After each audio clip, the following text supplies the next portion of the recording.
Second. All those in favor? Aye. Ayes have it, motion is carried. Order of business, no public appearances today. Can I have a motion for consent agenda, please? I move approval of the consent agenda as presented. Second. All those in favor? Aye. Aye. Ayes have it, motion is carried. Okay, moving on to recognitions. Okay, first I'd like to recognize one of the retirements that was just approved in the consent agenda. Rick San will be retiring. He's currently a fire and health teacher at Glacial Drumlin School, 29 years in the district. So congratulations to Rick.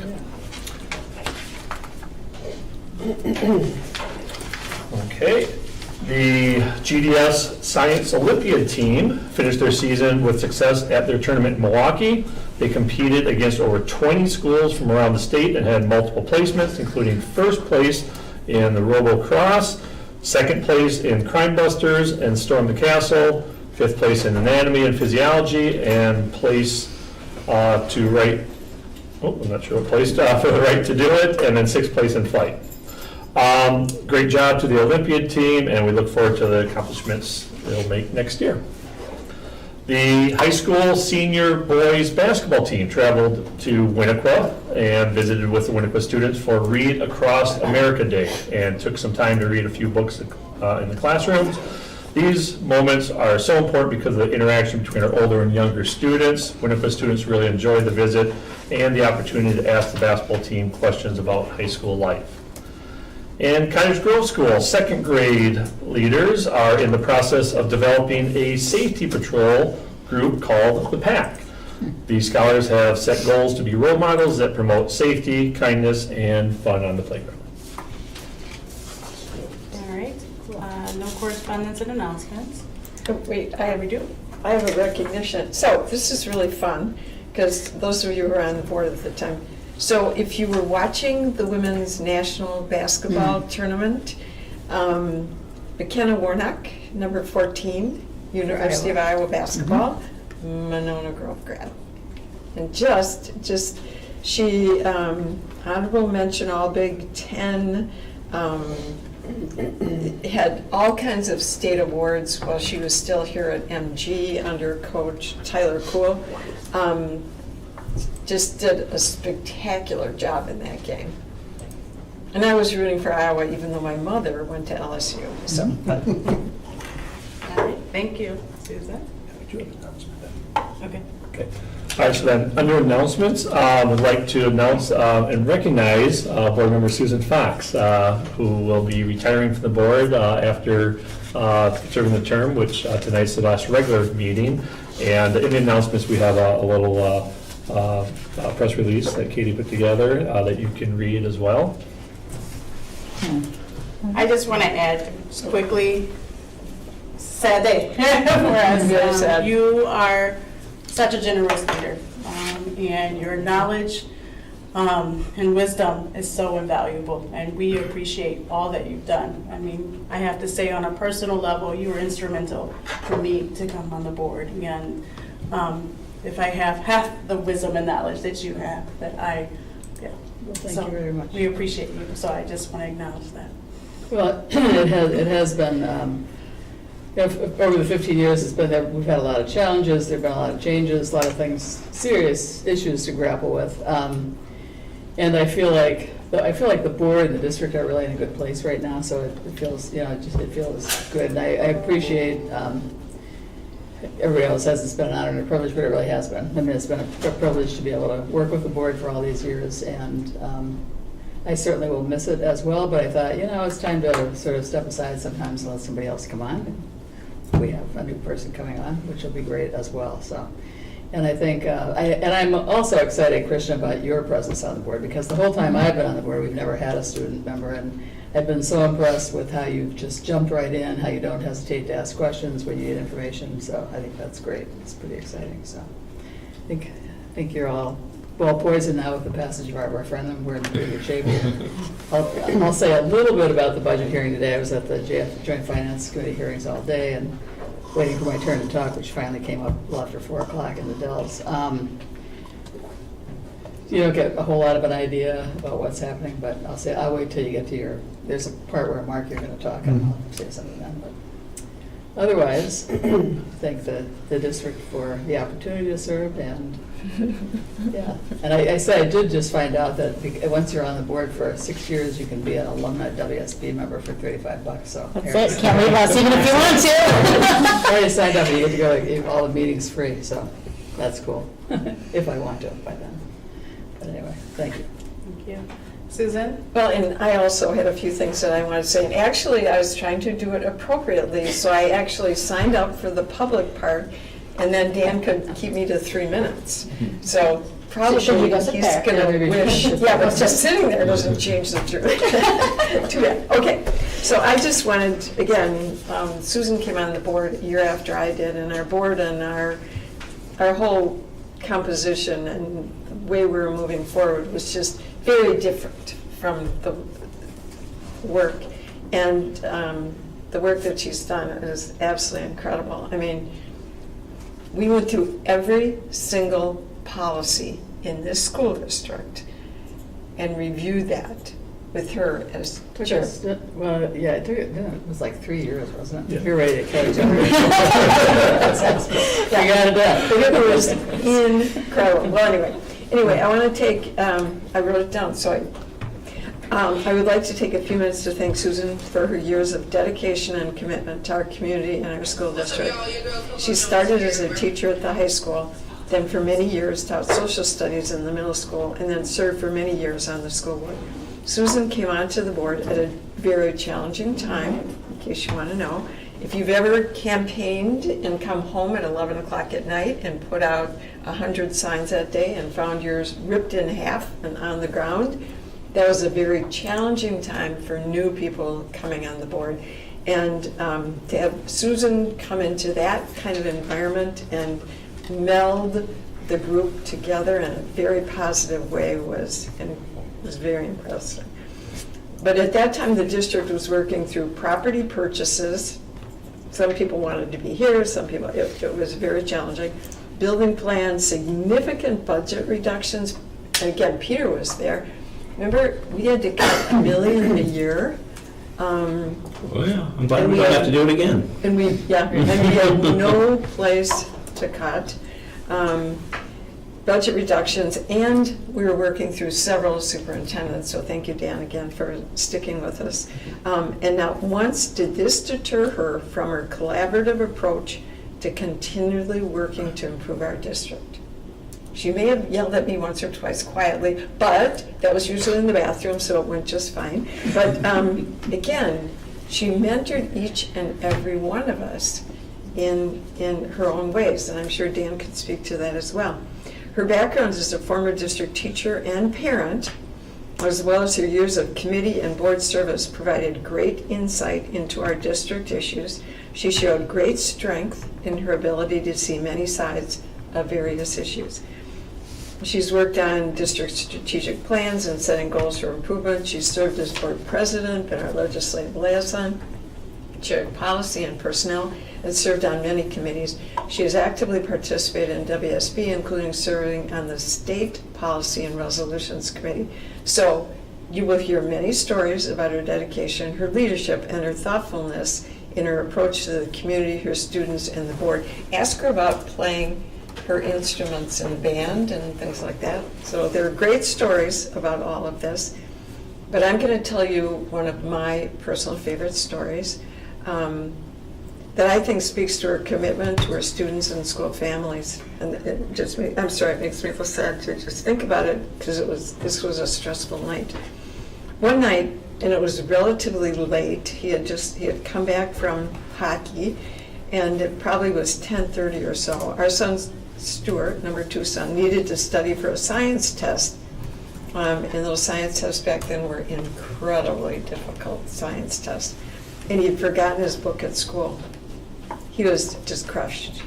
We knew the custodians, so we were hoping we would get access to his book, as he was seriously concerned about having it to study. We went over to Winnequa School, and in the darkness, we saw a light on in one of the classroom windows. So I threw some pebbles thinking that it was going to be one of the custodians that would come down and let us in, hoping someone was in the building and might be able to give us a hand. Within minutes, in the dark of night, Susan Fox was opening the back door and calling out to see if someone needed It's not a help. good thing, I was there at 11. She didn't look out there and say, what the heck? No, and she Talk about boundaries and work-life balance, you're never trying to run this Balance, no we balance. retrieved the book with Susan's help, and Stuart studied well into the night in preparation for his test. He felt, since Mrs. Fox came down and let him in, that he had to study later and longer. So tonight, I would like to thank you on behalf of all of us, the board, the community, the staff, the teachers, the students, for your incredible parenting, teaching, and board service, for your friendship and your devotion to the district. Thank you. Can we give a round?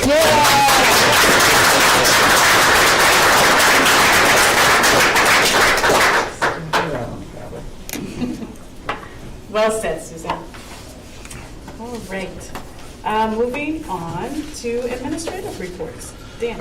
Actually, we'll just move, it's okay, move on right to Mark's report. Yeah, now that we have the budget, or the referendum has passed, we have a little clearer picture where we're going for 23-24. Obviously, the state budget's still in flux, but we are moving forward with what we know and the assumptions that we have been working with.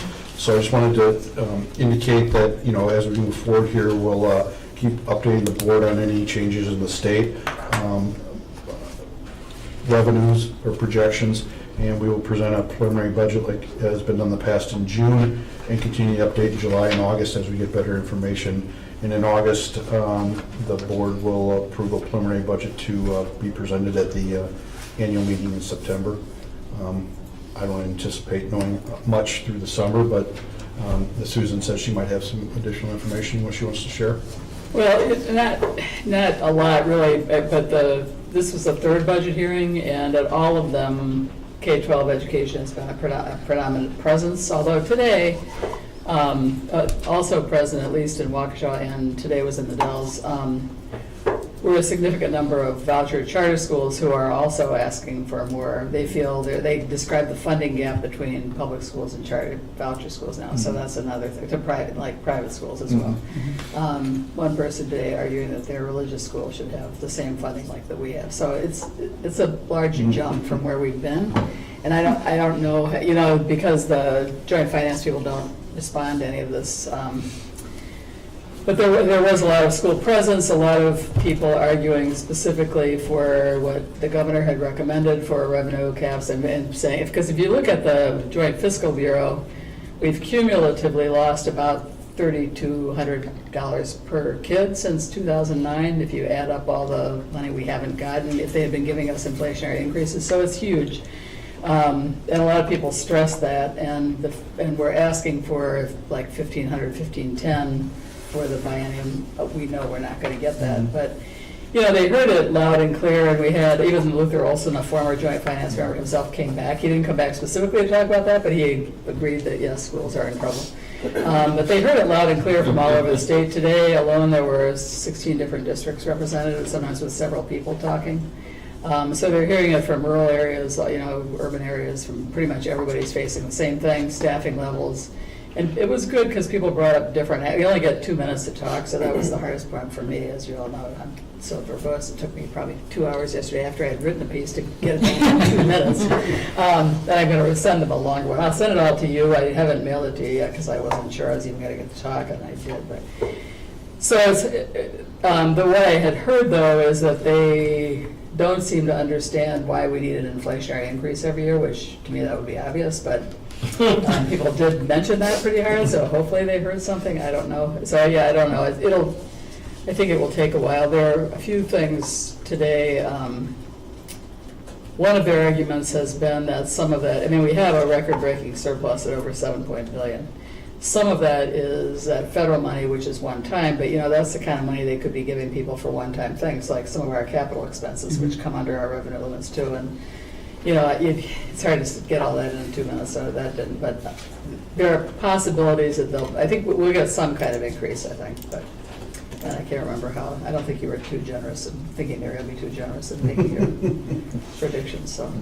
So, but I wouldn't expect it. And there were a number of people talking about things that are more policy, and what they usually do first is throw all that out right at the beginning when they have their first meeting, but yeah, I think it will still be going on probably.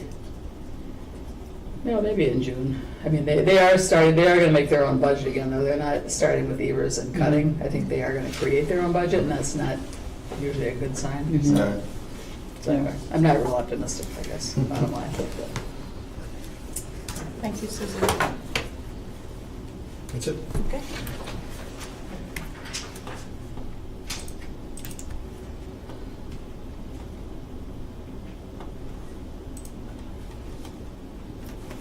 Dan, did you have any? Oh, I'm sorry. No, I don't have anything additional today.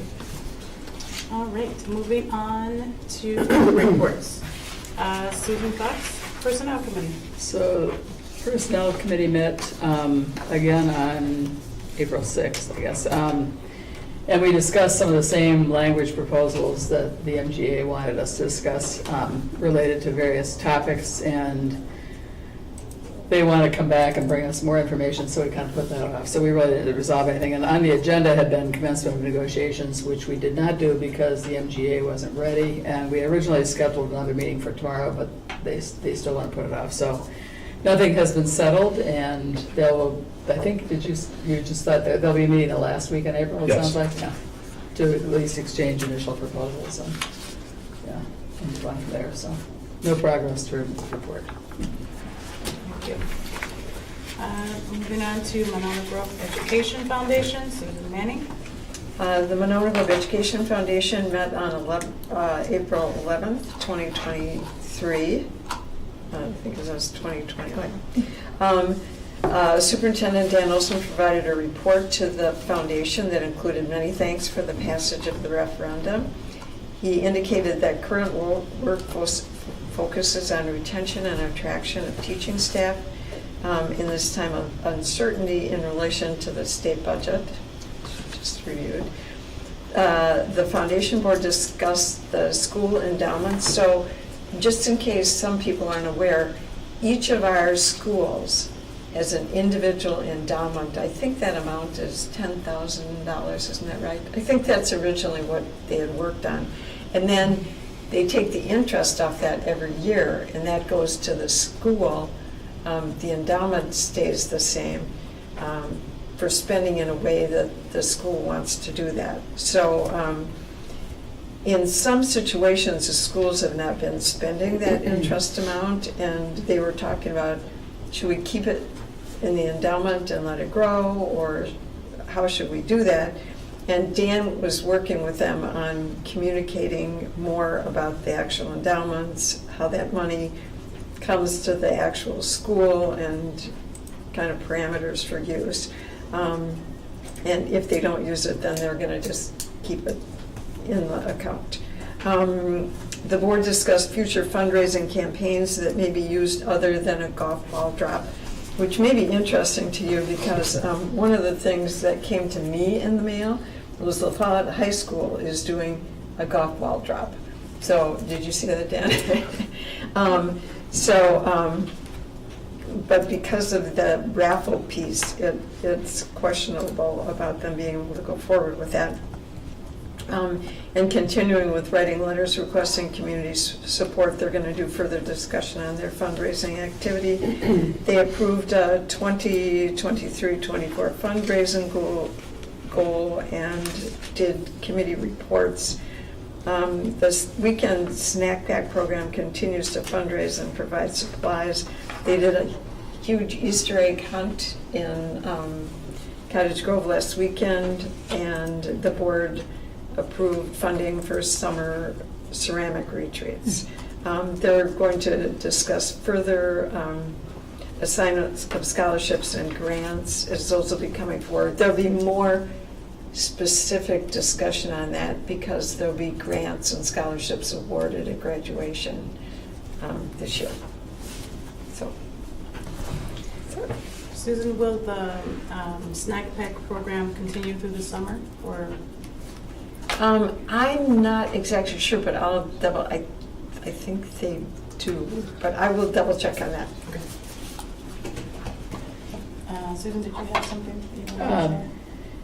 Oh, no, I was just gonna say the golf ball drop by itself, you can have it, it's just that the tickets have to be sold person to person, they can't be sold online, that was the big Right. deal, so. and That's the exactly Foundation right. doesn't wanna do that, so. Because it's No. harder, yeah. So the fellow can do it if they do it, there's no problem. There, and all you have to do with theirs is you just scan, anyway, Yeah. it was interesting. But again, they're talking about a fundraising activity, and they do continue to provide significant funds for things that buildings need that are not within the school district budget. And they work with Dan on that, and it's been a very positive work projects, I think, over the years. But it's nice to have it, you know? I think the Play It Forward is a program that they're really working on trying to establish more firmly. And that's to provide all kinds of needs within each of the buildings based on whatever administration feels they need, whether it's backpacks or clothes or toothbrushes or so. Do you have any thoughts about?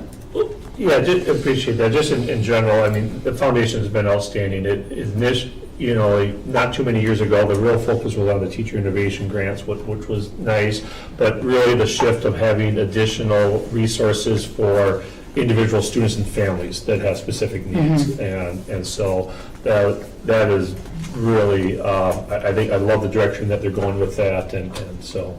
Well, and the interesting thing is kind of that idea and that concept, I think they were doing it in McFarland, came from Kathy Thomas, who was on the education board, and brought that forward and just was adamant that we needed to put that in place.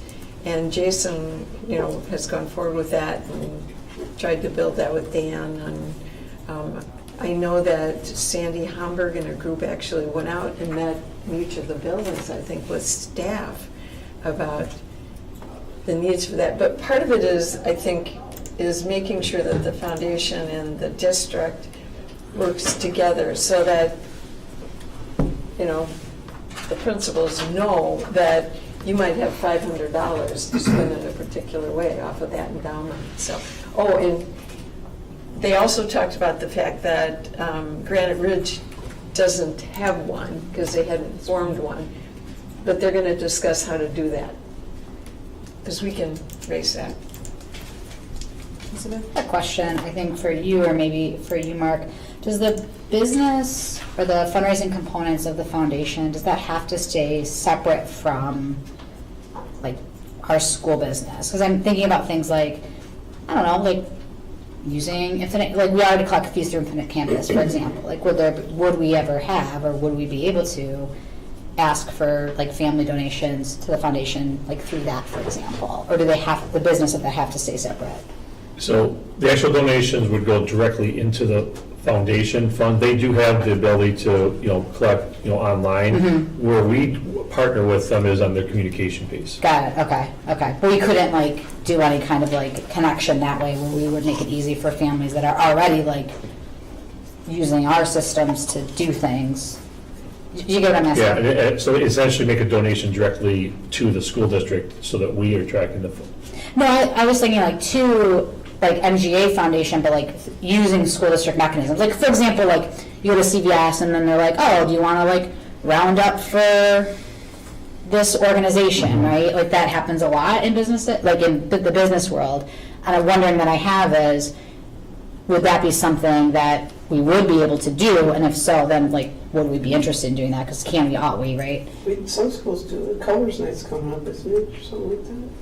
For Winnequa or something? Yeah, so those would be outside of, those would be like PTO. Yeah, those are That's PTO. right, they're outside of school, but they Yeah. do the stuff outside of it with the PTOs and Right. stuff. Right. Yeah. Right. Well, and the interesting thing is I can actually make a donation directly to the school district. And the hard thing about that is maybe I want to specify it for a particular thing, and that's not on, that's not something you can do right then, or maybe you can't do it at all.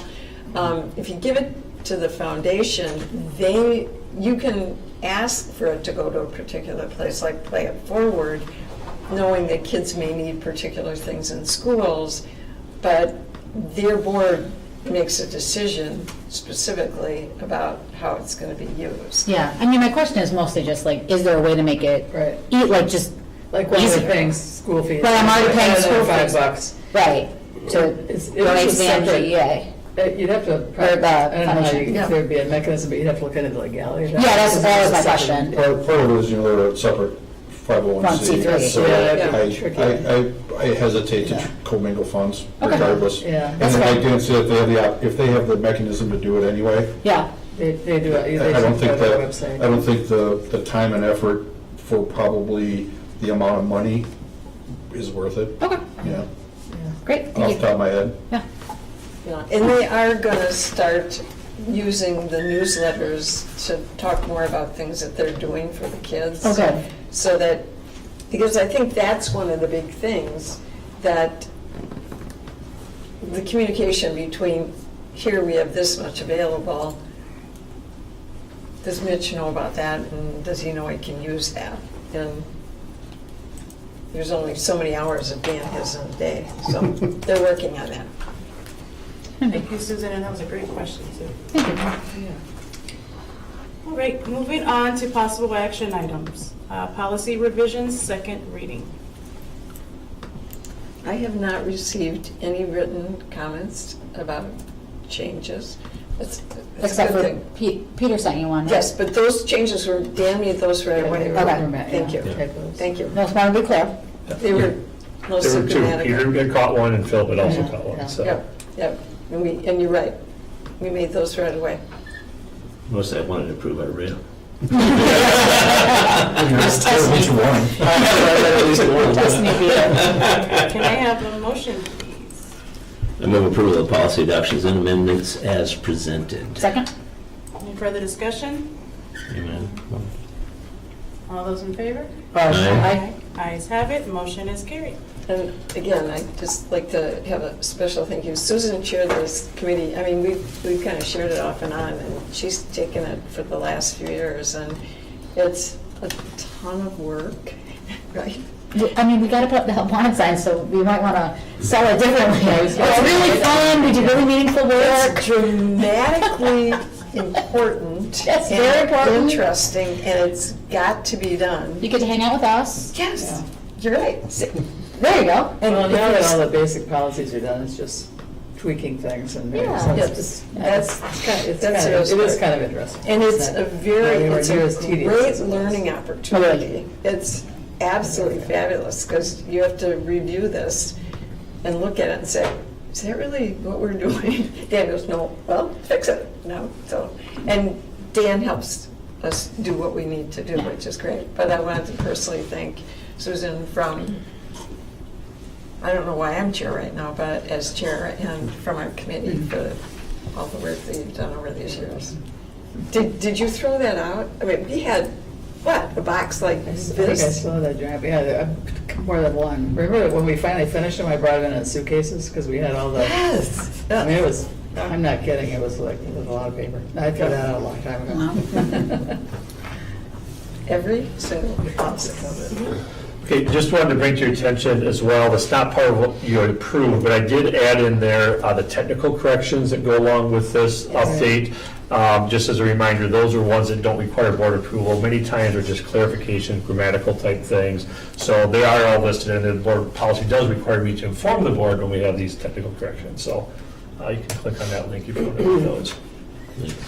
And that's great that we don't have to do those. And again, Dan has the authority to do the technical revision, so that's wonderful that he does that for us. All right, thank you. Moving on to student fee schedule, 2023-2024 student fee schedule.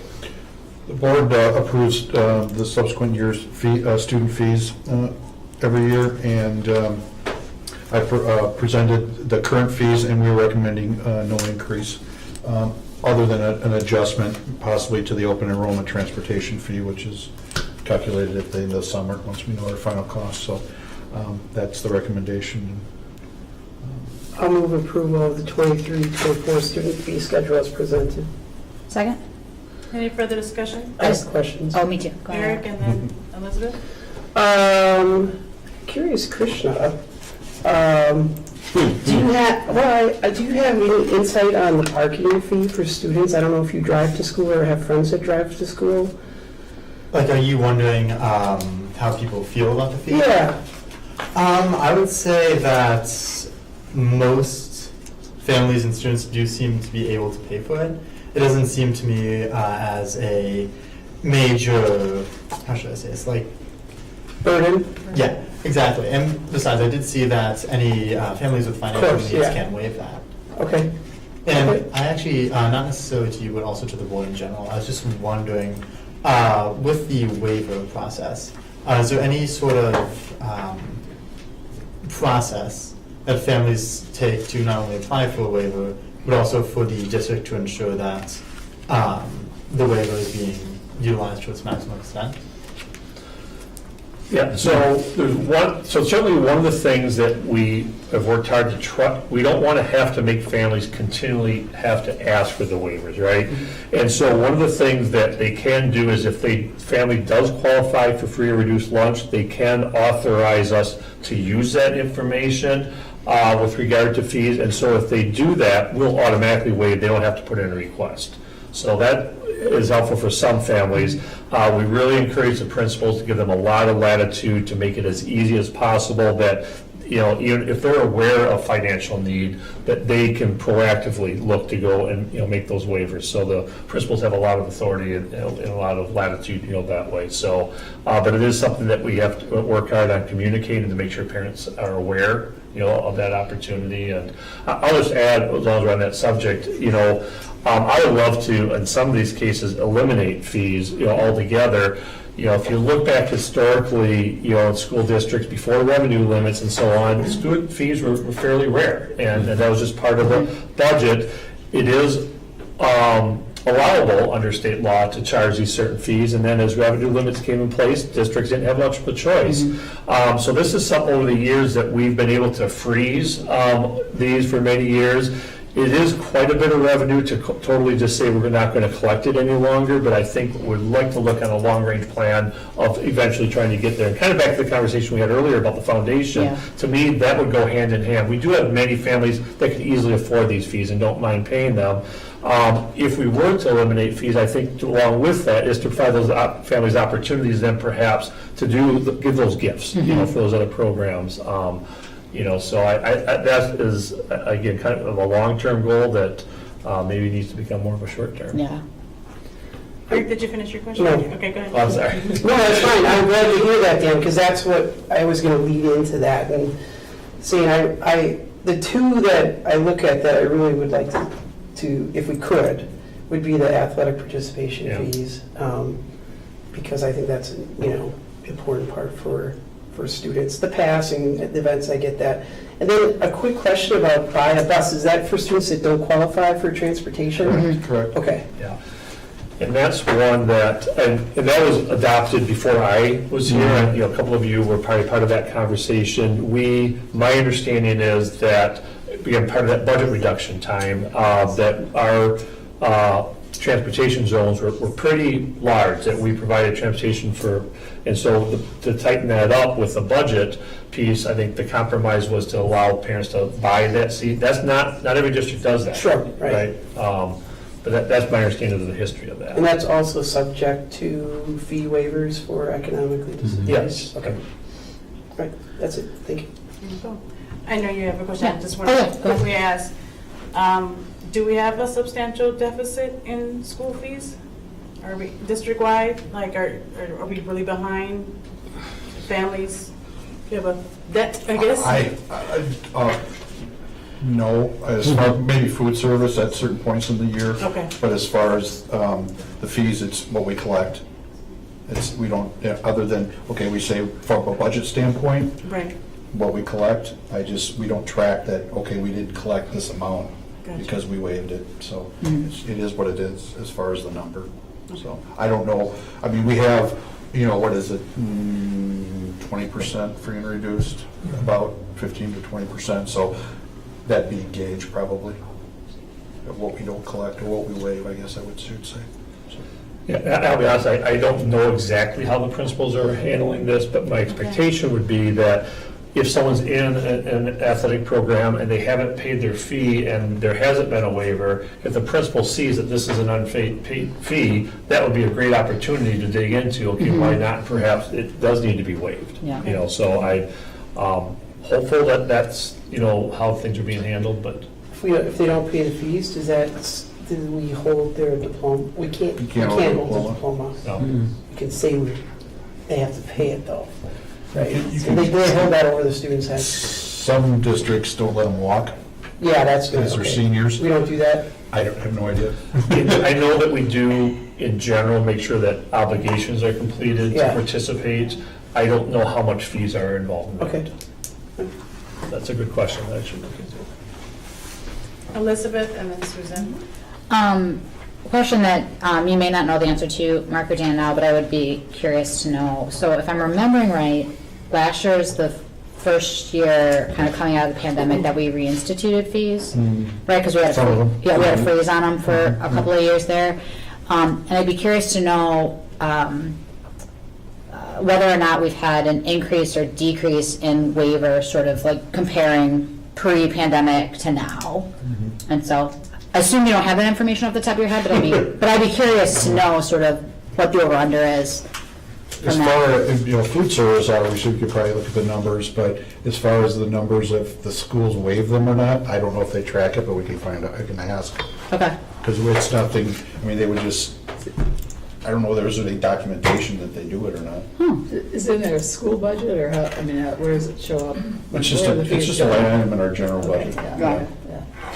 so that's why we could look at food service and free and reduced numbers. Every campus may have a tag on it. Yeah. That they're waived, Yeah, I'm just curious. but, so, we can see, I can find out. Thanks. Yeah. Not that deep, just curious. Do you have any other questions, Elizabeth? No, that was Danny. Thank you, Maureen. Susan? Dan, one of the things, and I don't know if anybody does this anymore, but Eric, our booster group for both soccer and hockey used to have scholarships for these fees. And if we were made aware of that, usually by the coach, that somebody was trying out and hadn't paid the fee, we paid that out of the booster fee. So again, it goes back to this whole communication. Is there a student that doesn't have their fee paid, and is their way? And then you start asking the question, can you use the Monona Grove Education Foundation endowment interest to pay those kind of things for students? And we just call it scholarship. Yeah. So thanks for They bringing didn't that even up. have to apply, we just had to be aware and we paid it. Yeah, so one of the significant changes we made several years ago, hockey was an example, because it is quite expensive, right, with ice time and so on, that the school charged a different fee specifically for hockey, like several $100. Yeah. And that is something we changed, that, no, why is hockey any different than any other sport? They get charged the $65 and that's it. And that's, there are still a lot of districts that charge significant fees, for those sports. And Yeah. that's totally against, everything that we stand for with our equity work and, Yeah. That's so. great that you do that. Because, Yes. if you have to be in another facility, Yeah. especially something like that, it's expensive. Well, it is, but the reality is, okay, well, look what the cost is to maintain the stadium and so on. Yeah. Football, soccer, if you put those costs in, those are expensive too, right? But they're a part of our educational program that we think are important for kids and. Yeah. Yes. Do we know how many applications for parking we get per space available? Any idea? And the other thing is that the parking fee is half what a buy a bus seat is. It's cheaper to drive and park in school than it is to buy a bus seat. Nothing wrong with that. What's that? What's wrong with that? Well, I see it as placing a. Yeah, is that a criticism or observation? I It's a wasn't sure. criticism. Yeah. It's a criticism because, well, we have a limited parking at the high school. A lot of people park on the streets. There's a little bit of chaos in the morning, so driving through. We provide transportation, and it seems to me that we should use fees in our schedule to To incentivize. incentivize what we want, which is, to reduce the parking load at the high school. Seems to me all those people parked on the streets and everything. And then another question I have, do we have any how do we select who gets the parking at the high school? Is there any selection for distance, for where the students live? If I'm across the street, can I get a parking, take a parking space? And when there's a kid who lives a long way away, who could really benefit from it. Is there any thought or suggestion or selection of that? Does anybody, maybe nobody knows the answer to the questions. It used to be by class, seniors. Yeah, so Seniors get first. My experience has been seniors get Yeah. first priority, Yeah. And and then a that lottery probably. fills it up. No, usually, Yeah, the seniors fill it out. Yeah. See, and that might leave some kids who are some students for whom driving is a problem. I mean, it would be a real benefit, without a space. When there is a better way there's a way we could use these spaces to make better use of our resources. And particularly when I see that it's half the cost of buy a bus ticket, pass, it seems to me that there's some adjustments that could be made there. I would say, that I don't have the data in front of me, but I would feel very confident saying there are very few high school students who are utilizing buy a bus seat. No, I bet. Yeah. Because they drive. Or they walk. Well, Yeah, because that would only apply to Monona, Right. and Yeah. Did you ever think that the people that drive have to drive for a reason, like they're working? Right, Like, exactly.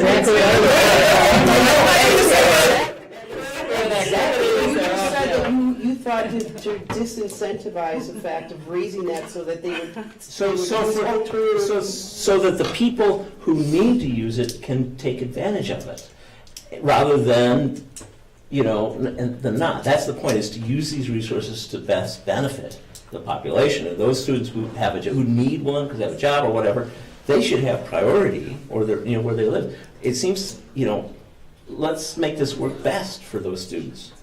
Not just, well, you're a senior, so you get parking. We don't know exactly. Well, I can guarantee it's not just You the can't seniors. guarantee it.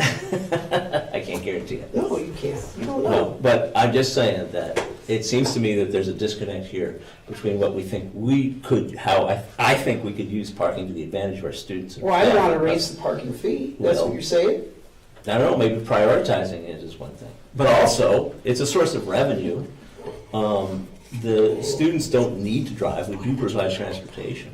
So it seems to me an obvious source of and it's purely because they want to drive with. So there's probably some exceptions, but we should, there's probably more. There's probably some. I think we're like all over here, but for me, I'm thinking that's an equity issue, right? Because we don't know what students are doing. They could have work after school, Yeah, other right. priorities, so raising the price would But wait a minute, hurt them. but are you saying there's a senior, you saying that's only, so seniors are the only people who need parking? Because that's who gets parking. No, because it's just we don't have enough to offer to anyone. well, everyone gets parking, it's just that some have a longer walk. But probably also. I'm just saying that maybe a better way to use our resources that's more in line with the needs of our students and the needs of our community.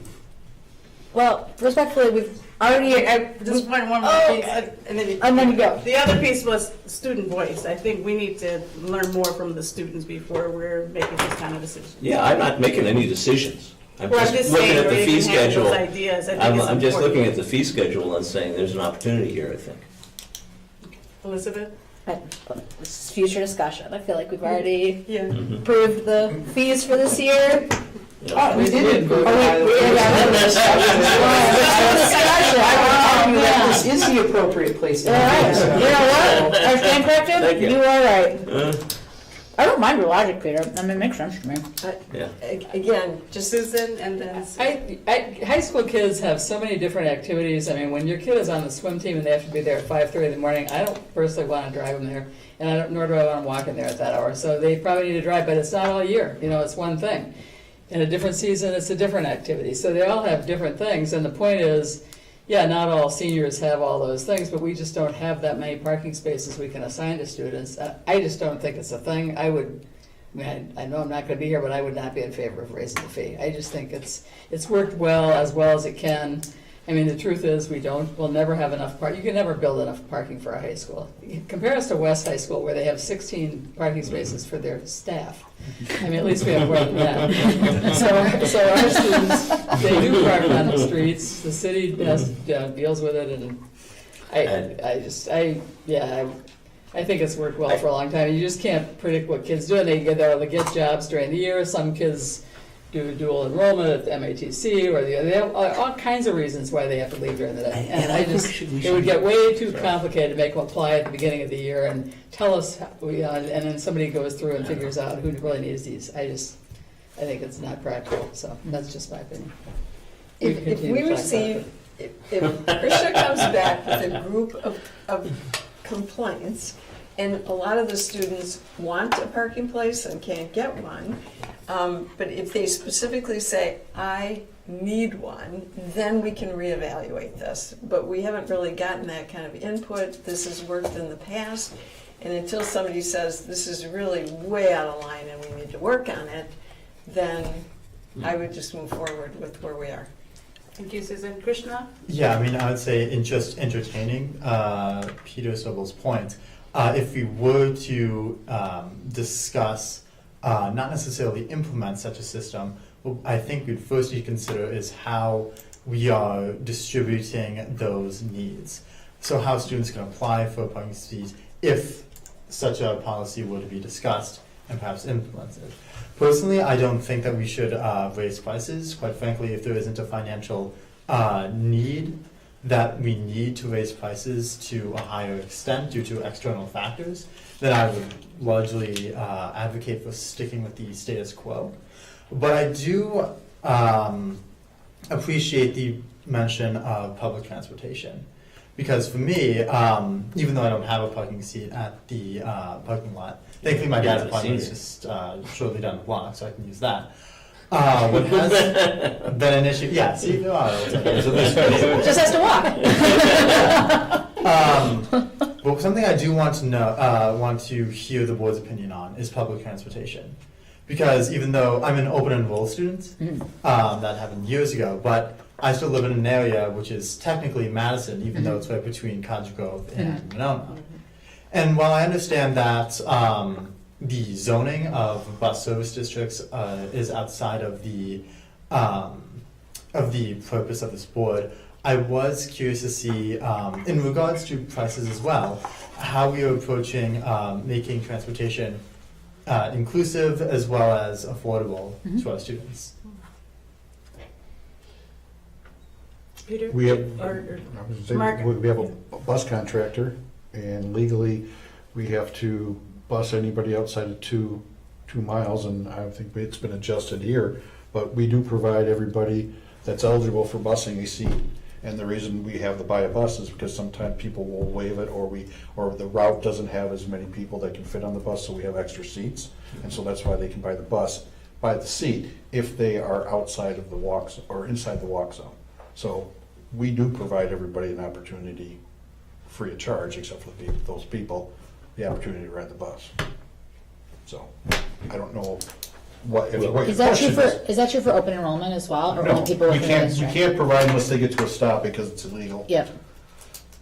But so that's. I think that's what Krishna's asking, for individuals that are But, you know- open enrollment. Oh, I didn't. In the gap. Oh, I didn't understand the open enrollment. Yeah, part of it. I think so, right, But yeah, Krishna? we do, if you get to a stop inside the district and there's a seat, then that's what, one of the fees Pay that is. fee, yeah. But I don't know, we don't have a ton of those. Peter? I mean, there's an interesting thought that this, again, the city of Monona is going through this discussion about keeping their own bus service or joining the Madison Metro system. And the interesting thought, it never occurred to me that there might be an impact on open enrollment students in our district, and/or what that would be, if it would be significant. And I don't know how to get at that, but it's a thought that might influence my contribution to the discussion with Monona, the city of Monona. Thank you.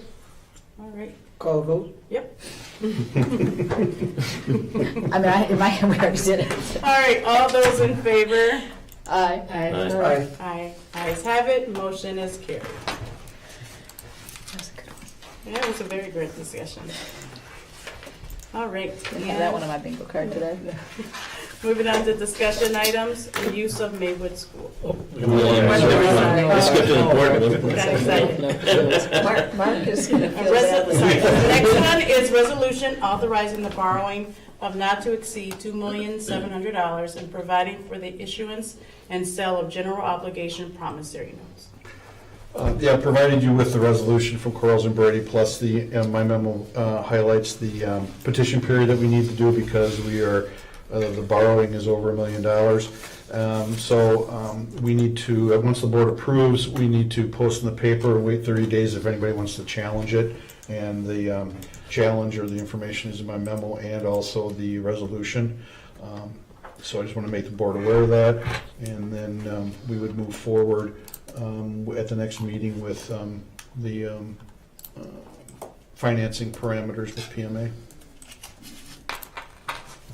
Peter? What are we expecting to get as an interest rate? I have no idea. Usually they give you an estimate of what. We haven't talked about it yet, Okay. but it will be a competitive bid, so.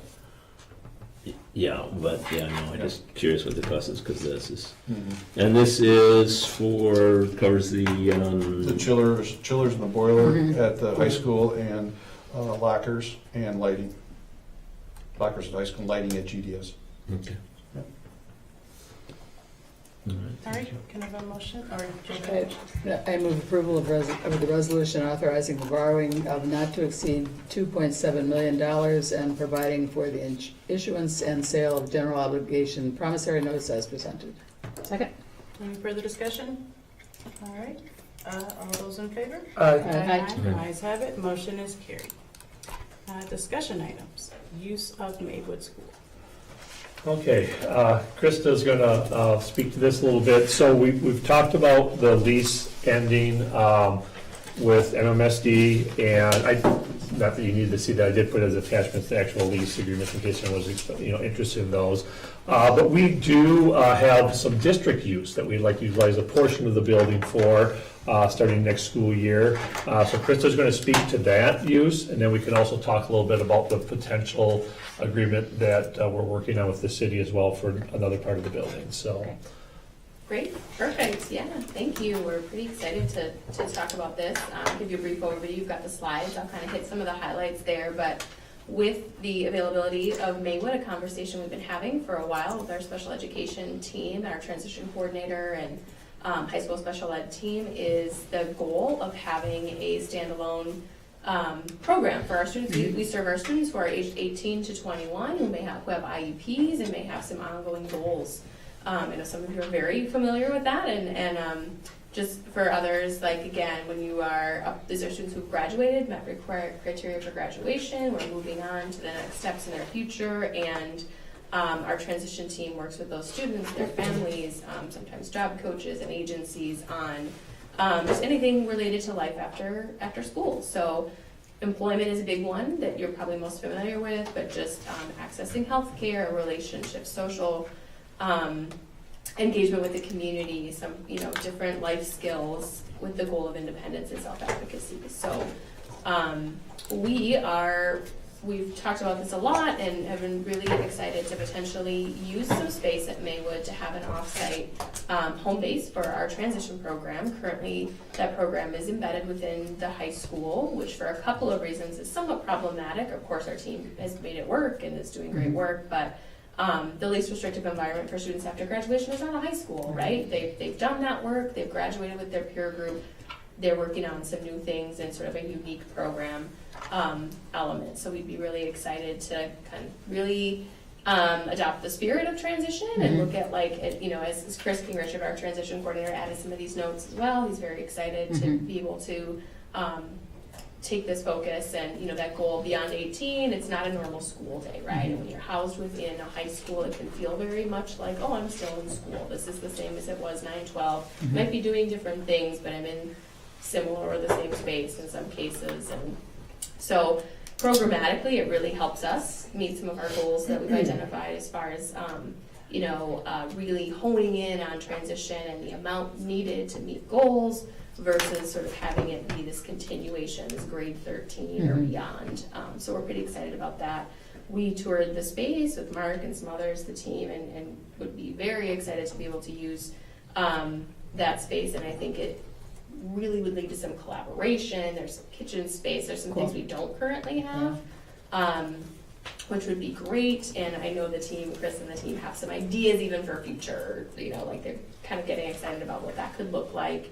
And it does free up some space at the high school, which is much needed for our students in grades 9-12. So as Dan mentioned, I think we'll talk a little bit about maybe a potential future partnership if that comes to fruition. That's an on-site and a great potential partnership where we've already been able to brainstorm a number of ideas of how our students with working on transition goals could potentially work with the city and the Parks and Rec team, but also that if there were that childcare option for folks who might be interested in that, or getting some, partnering there and honing in on some of those student strengths, and in addition to supporting that that program in creative ways too. So I kind of have just made a note in there about, food service and, different ways to think about helping those students get innovative and really bringing their voice into what do we want to do for our, we're all working on X number of sort of goals around employment or life after high school, and what might that look like. And so pretty excited to be able to have access to some dedicated space and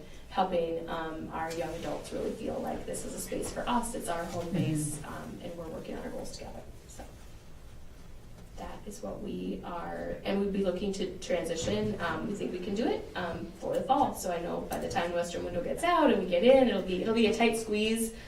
We've talked a lot, our secondary special education coordinator and Chris, our transition coordinator. It doesn't need to be perfect to get started. Our goal is just get in there, make the space our own, and down the road, I think we can even grow it in different ways. But happy to answer any questions about this aspect.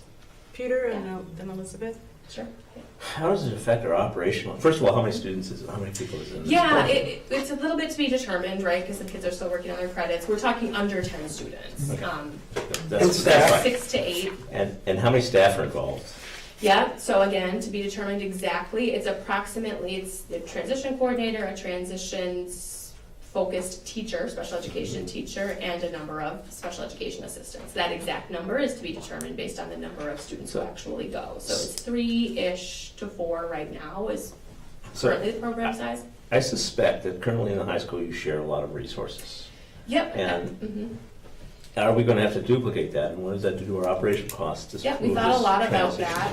There's actually not as much duplication as you might think, or maybe even what we might desire. The transition team really does operate pretty independently at the high school level. There is a little bit of sharing. We've actually worked and advocated for some sharing and some alignment between our cross-categorical special ed folks serving students in 9-12 and this transition program. But just currently, the truth of it is a pretty standalone group for whom, we are sharing some of our staff supports creatively, certainly on an as-needed basis. So that is something we've thought about, like what is the actual staffing that we need to have to ensure adequate staffing on an off-site location, right? So if someone is absent or that internal person might not be able to just float in and cover. So we have talked about that. We're getting a large group of students into 9th grade next year for high school special education, and I think as everyone here knows, hiring and retention for our special education assistants is very challenging. So we continue to make that plan based on, I'm not saying we know exactly what we might be asking for. Would there be a potential small increase in staff FTE potentially, but we're not necessarily advocating for it. We haven't yet even identified an FTE increase. What about travel time, increased travel time for staff members having to go back They and would forth? be I allocated to suspect. this, that's a good question. They would be dedicated working with the transition program. So there wouldn't necessarily, at this time, we don't have plans. Our transition coordinator really serves grade 6 through 12, so that's a position that has some travel and some community contacts, and but that's not different than what it is now. So there isn't a plan necessarily for the core team to be traveling back and forth between the high school and this location on Maywood. How is the transition program funded? Is it just Fund 10? Fund just- 27. Or is it all Fund Special 27? education. Yeah, it's on It's part of 27. IDEA. Yeah, it's all students with IEPs. Okay, it's all Fund Mhm. 27? Yeah, Okay. and then it's Not supplemented that that's- probably too by flow-through. Correct. Not that that's Some elements free, of we it. only get, what, a third or 50% of the Fund The 27? reimbursed, yes. Yeah, Yes. for- They're for- Fund for- 27 yeah. positions, and we get the reimbursement Right. rate that we get from Right, special education. okay. And then one last question, which is, what is the operational cost of having a group in that building rather than that building vacant? We're getting to that. That's Mark's story. And because things like custodial and so on, Mhm. we have to think about, Yep. so we need to, okay. I don't think that's great, I'm just a little worried that it might be more expensive than when we finally add it all up. The operational costs and, that it might be more expensive, and then it's a value judgment of whether that value is worth the expense. All right, Elizabeth, Krishna, and then Susan. A couple of things. First of all, I'm so excited about this. I think this is great. I think the talking point around having this group of folks like out of school is critical in terms of building independence, building those like, daily life skills, just like learning how to be in a community that is a little more open, a little more unpredictable, right? Just, I mean, all of those pieces that you don't get when you're like in a high school that's still regulated by bells and movement, even if you're separate from that. So I'm really excited. Piggybacking off of Peter's question, because I had a similar question around number of students and staff. So right now, you don't anticipate any like therapist time? Like, We've had a few conversations about that. Some of our therapists already spend some time, and there are a number of students, so it's IEP driven, right? Sure. So like speech and language And and OT. OT. To be honest, those folks have already been thinking about like which person will it be and how Yeah. will I build that in my schedule, and okay. so we've had some preliminary conversations about that. It's not going to impact extensively at any rate, like our FTE big change to be in another, the nice part is it's close, it's nearby. Those super the close. people I'm talking about, speech language, OT, they are already serving Winnequa and the high school. They do consultation with MG21. Yeah. So that's the nice part, we're not asking them to cross communities Yeah. or do anything different. And by the time students are 18 to 21, I think I remember with one of our SLPs, there's one student with direct Sure. service. So that consultation time, yes, critical. Yeah. And that can be done virtually and in person, Mhm. and so, Yeah. yeah, they're thinking about it to more granular level than I'm I sure. am, but yeah. Cool. And then last question is, and you may not know the answer to this yet, I just pulled up the floor plan of Maywood, and I'm just curious, like, do you know about how many or what, like, this is clearly still set up like in an elementary Yeah. configuration? 2001. Yeah, well, I was like, what, do you know what rooms or? Yes, and you're gonna ask me to look at that, I'm not gonna say It- specifically. yeah, no, There- it doesn't have to be, the like, wing perfect. of the building near the office side, Okay. there are multiple spaces there that, there's office space, Yeah. there's sort of, potential sensory room space for some of our students, who need some of Yeah. those breaks during the day. There's a couple, and then there's a couple of, nice sized classrooms. Yeah, it looks like large like former kindergarten classrooms, Mhm. that corner Yeah, there. exactly. Mhm. Great. I'm super excited. Yeah, the team is really excited. Yeah, this is awesome. Krishna, Susan, and then Susan. I do have to say, I'm really glad and grateful that the district is providing opportunity even to students after graduation. One thing that I believe you briefly brought up, and I just wanted a bit of clarification with, is now with the room space alleviated from the high school and moved down the road, what will be the use of the rooms at the high school? Yeah, that's a good question, and it's an ongoing conversation. I've met with Principal McGrath a couple of times and looked at those spaces. It's a little bit of it really is it's not a huge number of classrooms that they're using because they're very good about sharing space currently. But those plans are in the works for sort of how, like what else is going on in that wing. There are a couple of elective classes that would we'd like to maybe share that space and, but shuffling it around. So either way, the addition of an extra classroom at the high school will be there are about 3 or 4 ideas for how to use that space and how to, so it doesn't really solve a plethora of problems, but it will give some much needed space back to the high school. I appreciate that. Yeah. Thanks. Susan? So Krista, what are the kind of statutory requirements for the public school system, such as our school system, to meet the needs of these students? I know that if they do not graduate and they're under a program, that you have to continue to meet their needs until what, 2021? 21. Okay. So basically, when you're working at meeting their needs, is there still a structure to try and move toward graduate? Once they graduate, they're done, right?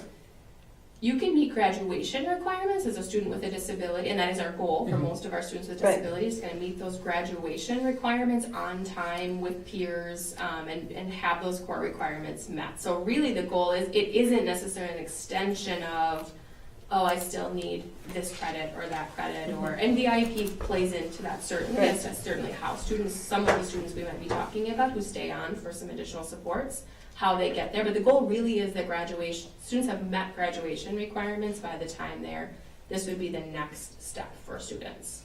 So what I'm trying to understand is kind of because that's a question we're gonna get. I mean, I think this is a great idea to give them a new space and to be able to focus.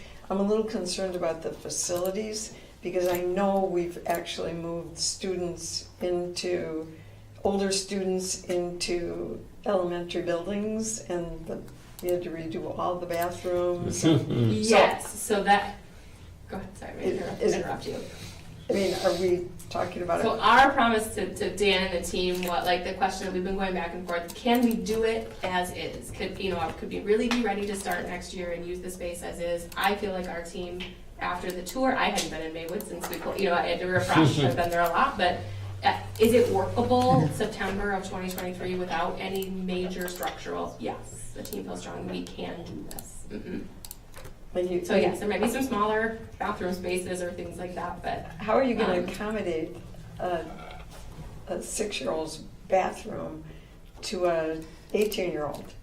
I mean, Well, The grown-ups do it at the elementary schools. Yeah. There must be a And there are some we're talking there are, kids, in that eight way, kids. there are, staff bathrooms and office spaces. Right. Yeah, there are, it's accessible, for grown-ups and.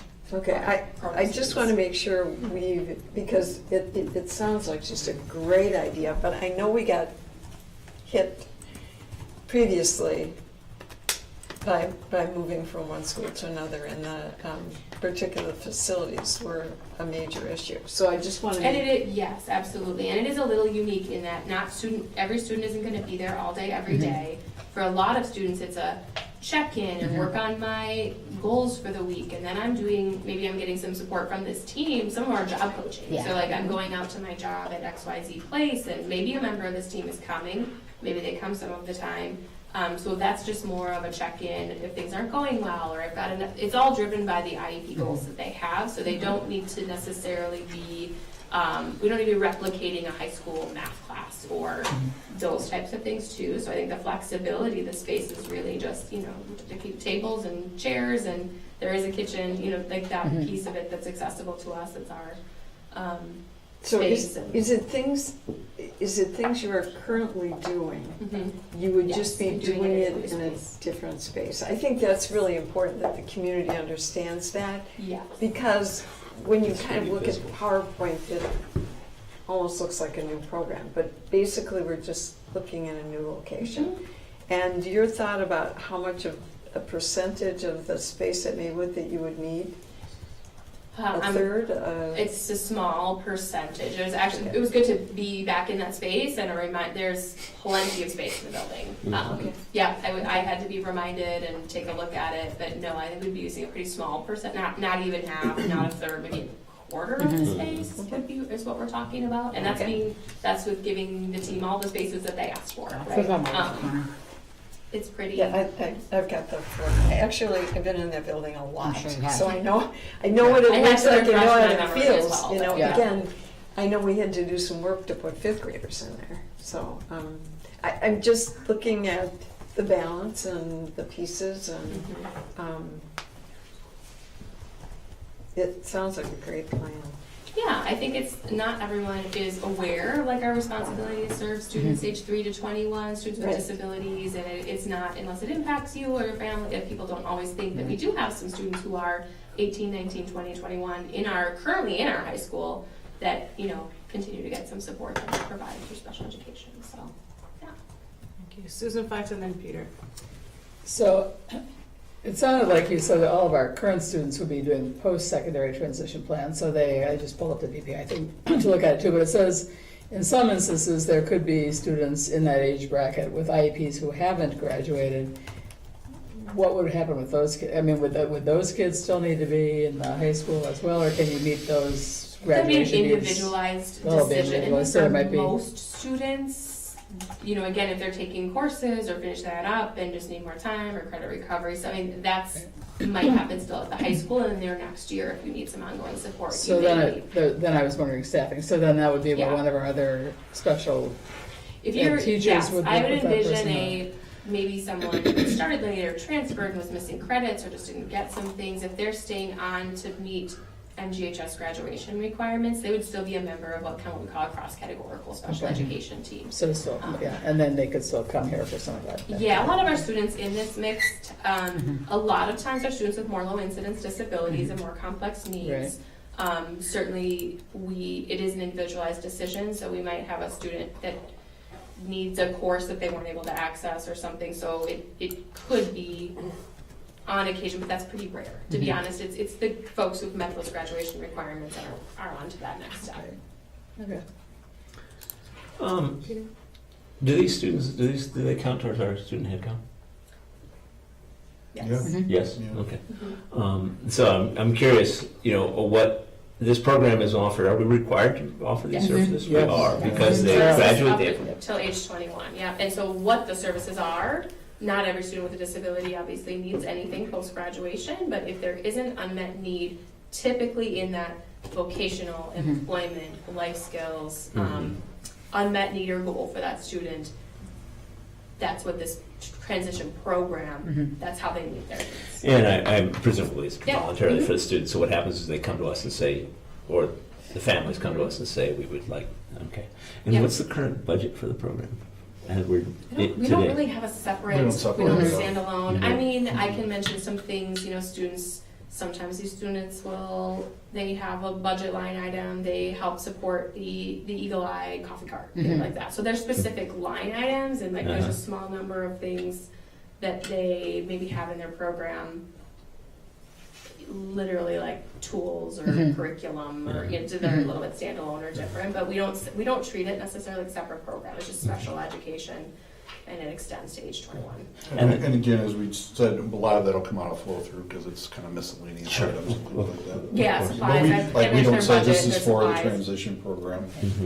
And, right, but there's gonna be a lot more of that, because if it's in a separate building, it's gonna Well, become like a she little more said, distinct. it yeah. depends, but Yeah. they'll take a lot of their stuff with them as well. Yeah, Right. exactly. Like there's, to be honest, like, yep, they're like, I think we're gonna need this handful. It's it's like not an overwhelming list of things, right? It's like, can I take my air fryer and I Right. need my, you know what I mean? Like Yeah, they're sure. a very reasonable group and,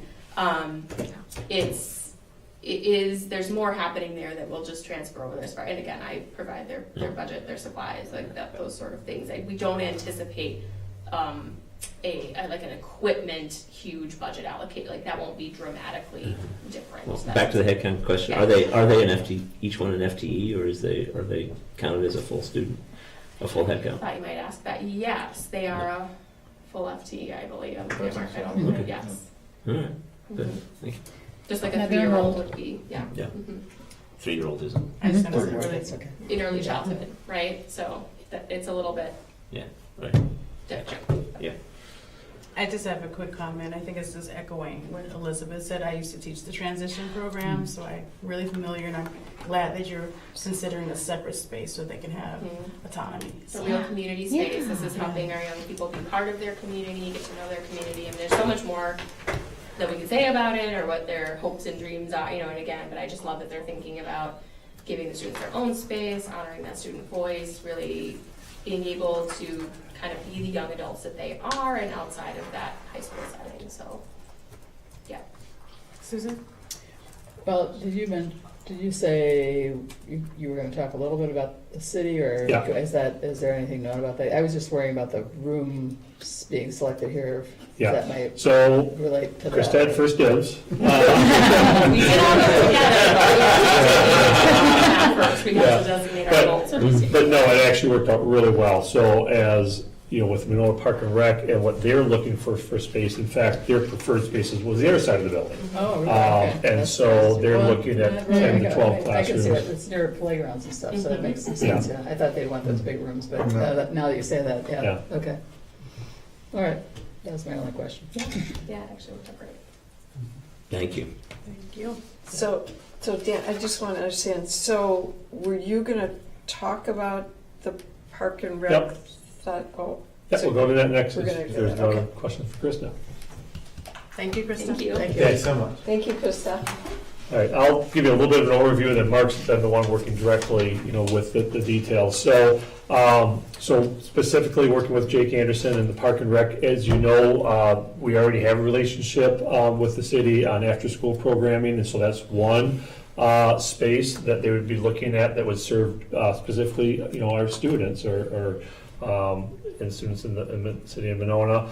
And then also they're looking at doing rec care for 4K, similar to the one we're providing at Taylor Prairie, but they would be run by the city as well. So those are the two potential uses that they're looking at.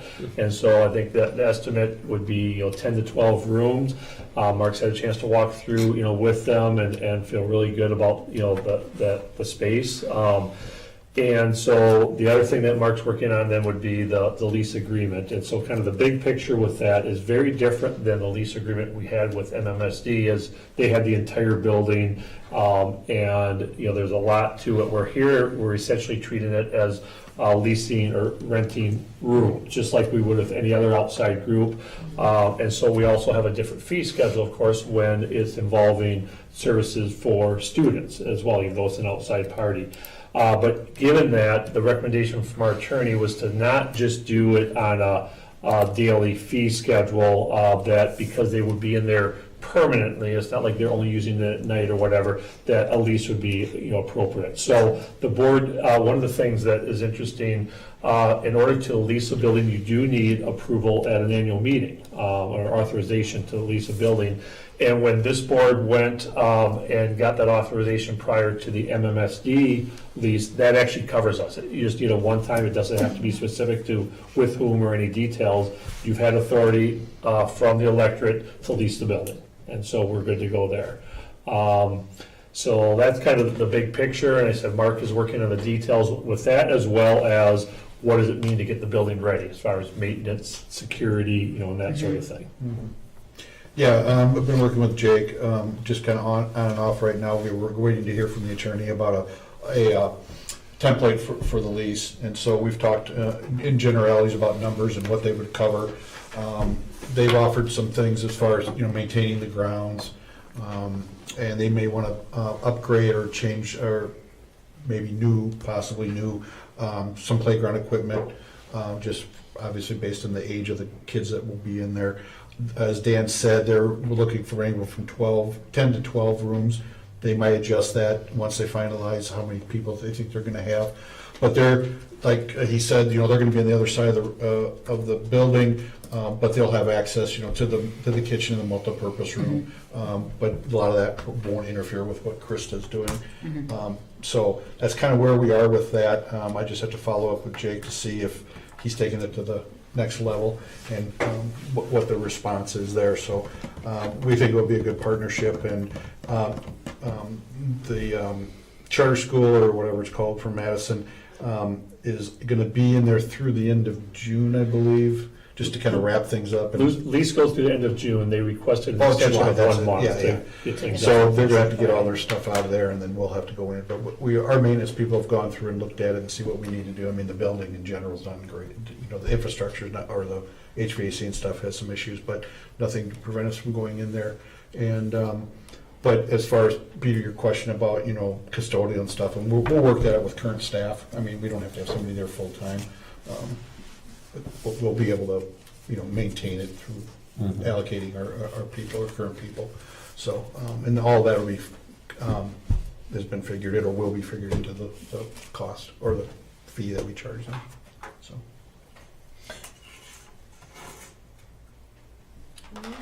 No other I questions? just have a quick question. Yep. About RAP. I'm glad to hear that we're bringing RAP to Monona, and that to me implies that RAP in Cottage Grove has been successful. Is there a way that at some point, at a future board meeting, we can get an update on kind of how that program went? Absolutely. Can you not use acronyms?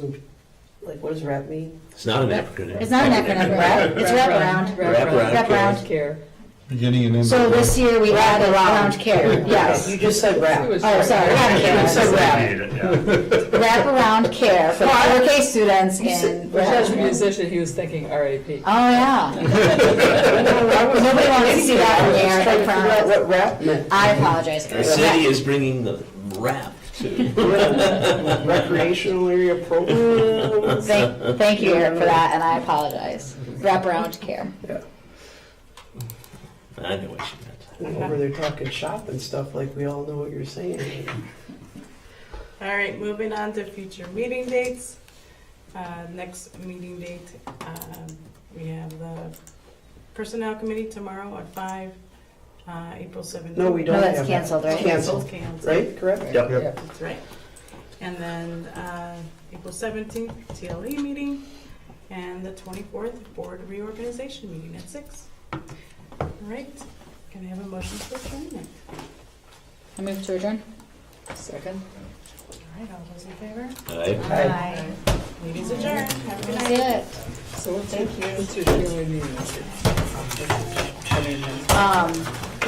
It is professional development. It's not much. He had to leave early, he had a child obligation. Make this fucking available.